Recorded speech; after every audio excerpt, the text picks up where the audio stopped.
রাত ৩টার সময় উঠে আমরা সবাই কোথায় গেলাম? তো হাই বন্ধুরা, আমি হলাম সাথী। আমরা তিনজনে রাত ৩টা থেকে উঠে রেডি সেডি হয়ে বেরিয়ে পড়লাম একটা জায়গা যাওয়ার জন্য। জায়গাটা কোথায় জানতে হলে পুরো ভিডিওটা দেখতে হবে। তিনজনে মিলে হেঁটে হেঁটে চলে এলাম আমাদের অলংকারপুর বাস স্ট্যান্ডে। সেখান থেকে আমরা বাস ধরবো।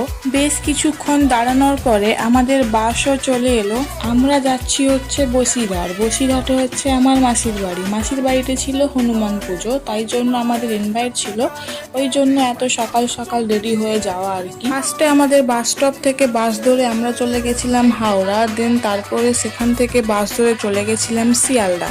শিয়ালদাতে ট্রেন ধরে যাব বসিরহাট। অত সকালে বেরোনোর কারণে বাড়ি থেকে খেয়ে বেরোতে পারিনি, তাই ভাবলাম চলো আগে খেয়ে নেওয়া যাক, তারপরে ট্রেনে উঠবো। আমি নিয়েছিলাম এখানে একটা ছোট পিৎজা আর একটা নিয়েছিলাম চকলেট কেক। পিৎজার টেস্টটা মোটামুটি লেগেছে আমার, বাট চকলেট কেকটা বেশ ভালোই ছিল। তারপর আমরা ট্রেনে উঠে পড়লাম, আর ট্রেনে যা যা খাবার বিক্রি করতে এসেছিল আমরা সব কটা খাবার কিনে খাইছি।